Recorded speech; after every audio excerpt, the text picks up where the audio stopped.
अस्सलाम guys, welcome back to another YouTube video. कुछ सवाल हैं, तकरीबन 8 सवाल हैं जो आज मैं आपकी खिदमत में हाजिर हुआ हूँ लेकर। कुछ बेसिक क्वेश्चंस हैं जो अक्सर हमसे पूछे जाते हैं। तो मैंने बोला यार ये जो आपकी मिसकंसेप्शंस हैं या आपके जो सवाल हैं उनका जवाब दे दिया जाए एक ही दफ़ा, ताकि ये वाली जो इटली के वीज़ा को, स्टूडेंट वीज़ा को लेके जो कन्फ्यूजन्स हैं वो हमारी ख़त्म हो सकें। सबसे पहला सवाल, how many intakes are there in Italy?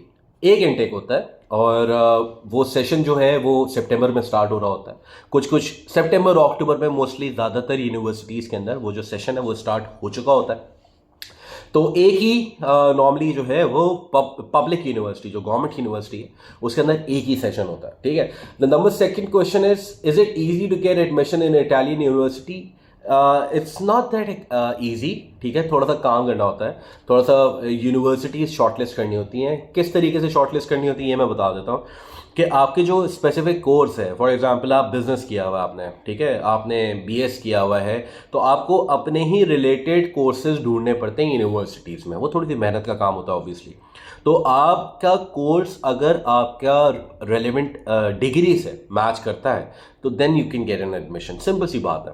क्या एडमिशन मिल जाता है, नहीं मिलता, वो एक अलग बात है, लेकिन आपको अप्लाई जो करने का तरीका है वो यही है कि अपनी रेलेवेंट फील्ड से ना हटें। फॉर एग्जांपल आपने बीएस किया हुआ है और आप जो है चाह रहे हैं कि आप मास्टर्स इन ज्योग्राफी कर लें या पॉलिटिकल साइंस कर लें। क्या आपको किसी यूनिवर्सिटी से एडमिशन आ जाएगा? नहीं आएगा। ठीक है। तो देयर आर सर्टेन यूनिवर्सिटीज़ जिसके अंदर आपको फिर देखना होता है, अपने कोर्सेज देखने होते हैं। ठीक है। एक सवाल जो बहुत ज़्यादा पूछा जाता है कि इज़ आइल्स मैंडेटरी? बिल्कुल मैंडेटरी है। ठीक है। अगर आइल्स नहीं करोगे, जुगाड़ में रहोगे, वेट करोगे कि वीज़ा लग जाएगा, इन दी एंड एम्बेसी आगे मना कर देगी। देखो, नॉर्मली यूनिवर्सिटी की कोई रिक्वायरमेंट नहीं होती आइल्स किया हुआ नहीं किया हुआ, क्योंकि आप कोर्सेज ही वो सिलेक्ट कर रहे होते हैं जो कि इंग्लिश में होते हैं, इटालियन में नहीं होते। ठीक है। तो जब आप आइल्स का, मैं इस वजह से इंकरेज करता हूँ स्टूडेंट को, बोलता हूँ कि कर लो। ठीक है, महंगा है सारी चीज़ें, लेकिन उससे आपका होता ही है कि जब आपका वीज़ा ऑफिसर के पास जब आपकी फ़ाइल जाती है ना, तो फाइल के अंदर थोड़े से पहिए लग जाते हैं, थोड़ी सी ऊपर आ जाती है। ठीक है। एक बंदे ने आइल्स नहीं किया हुआ, एक बंदे ने आइल्स किया हुआ, तो उसके स्कोर थोड़ा सा ऊपर हो जाता है। ठीक है। एक बहुत एक इनसाइड डीप एनालिसिस है इस पर मेरा, तो प्लीज़ मैं बोल रहा हूँ तो मान लो। आइल्स जो है वो बहुत ज़रूरी है, और कोशिश करके 7.5 बैंड्स ले आओ उसके अंदर। ठीक है। तो जो भी बोलता है कि आइल्स मैंडेटरी नहीं है इटली में, तो ये कहानियाँ हैं। इन दी एंड एम्बेसी आपका जो है वो वीज़ा आइल्स की बेस पे भी रिजेक्ट कर सकती है। How to start a process in Italy? ये भी एक आता है सवाल कि भाई हम इटली का प्रोसेस स्टार्ट कहाँ से करें।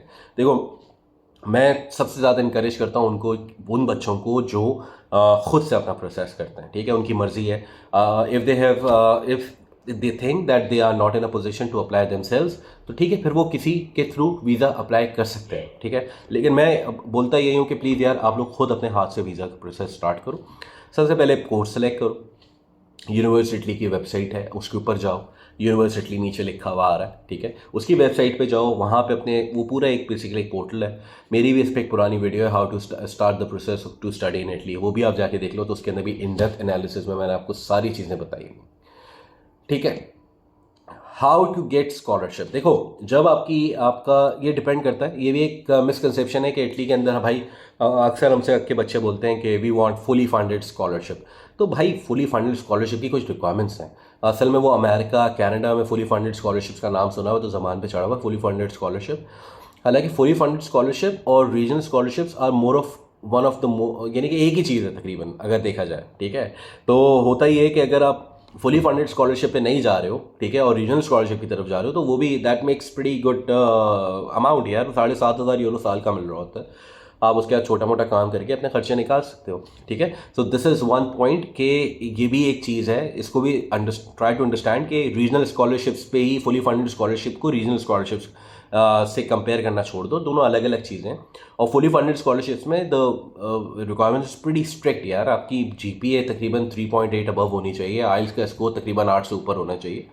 सो देर आर मैनी प्रीरिक्विजिट्स। सो ये समझ लो कि ये जो दोनों हैं वो डिफरेंट प्रोसेस है। When should we do, what should we do after getting the admission? Portal पे अपडेट हो जाओ, यूनिवर्सिटी का जो पोर्टल है, जब एडमिशन अप्लाई कर दी है तो उसके ऊपर एक्टिव हो जाओ। Try to get in touch with the university. अगर प्रोसेस डिले है, इटली का यूजली प्रोसेस जो होता है वो 90 दिन का टाइम लेता है आफ्टर सबमिटिंग योर फाइल। आजकल तो 120 डेज पे भी चला गया। उसके बहुत सारी रीजंस हैं, वो मैं किसी दिन और बात करूंगा। आप लोग फालतू में इटली को गाली देते हो, गलती इटली की नहीं है, और बहुत सारे फैक्टर्स हैं। जब एक मुल्क से नॉर्मली 10,000 बच्चे अप्लाई करते हैं, वो अचानक से वो नंबर जो है 25,000 पे चला जाएगा, तो कैपेसिटी है ना अगली यूनिवर्सिटी की, अगली एम्बेसी की भी एक कैपेसिटी है, उसके अंदर लोग भी बैठे हुए, उतने ही लोग बैठे हैं।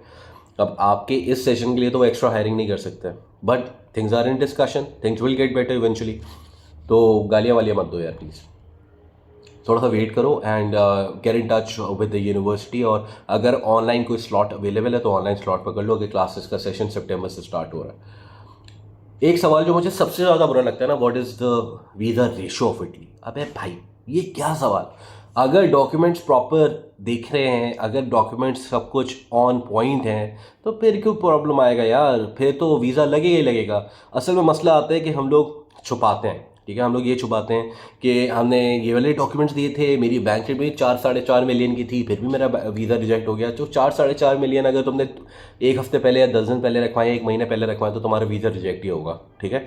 So there comes many factors, ठीक है, बहुत सारे फैक्टर्स आ जाते हैं। बैंक स्टेटमेंट को मेंटेन करना भी एक आर्ट है, हर कोई नहीं कर पाता, थोड़ा सा दिमाग से करते हैं। अगर 3-6 महीने की बैंक स्टेटमेंट मांगी हुई है यहाँ पे, जो पाकिस्तान में कंसल्टेंट जो बनाते हैं बच्चों को, वो यही बनाते हैं कि भाई 1 महीने पहले पैसे डाल देना, लग जाएगा वीज़ा। पहले लगते थे, ऐसा भी नहीं, उनकी भी गलती नहीं है, पहले लगते थे, अब नहीं लगते। अब उनको प्रॉपर फाइनेंशियल ट्रेल चाहिए आपका। अब वो फाइनेंशियल ट्रेल आपका किस तरीके से होगा? आपके टैक्स रिटर्न से वेरीफाई हो सकता है, ठीक है, कि टैक्स रिटर्न में आपने कितने पैसे जमा करे, उसके बाद बैंक स्टेटमेंट को वो वेरीफाई कर सकते हैं। So there comes many factors, ठीक है, कि किस तरीके से क्या हो सकता है, ठीक है। Anyways these were some quick FAQs जो मेरे पास अक्सर आते हैं। मैंने बोला यार एक ही दफ़ा इसका जवाब दे दूँ ताकि आप लोगों की मदद हो सके। स्टिल अगर कोई जहन में सवाल हो, do right in the comment. और आपको पता है कि मैंने एक नई कंसल्टेंसी फर्म स्टार्ट की है एड ग्रांट के नाम से, उसका भी लिंक डिस्क्रिप्शन में आएगा। इंस्टाग्राम का पेज है उसका, फेसबुक पे पेज है, लाइक कर दो, शेयर कर दो उन लोगों से जो कि नेक्स्ट इनटेक में इटली आना चाहते हैं, एडमिशन्स कराना चाहते हैं। We have limited slots.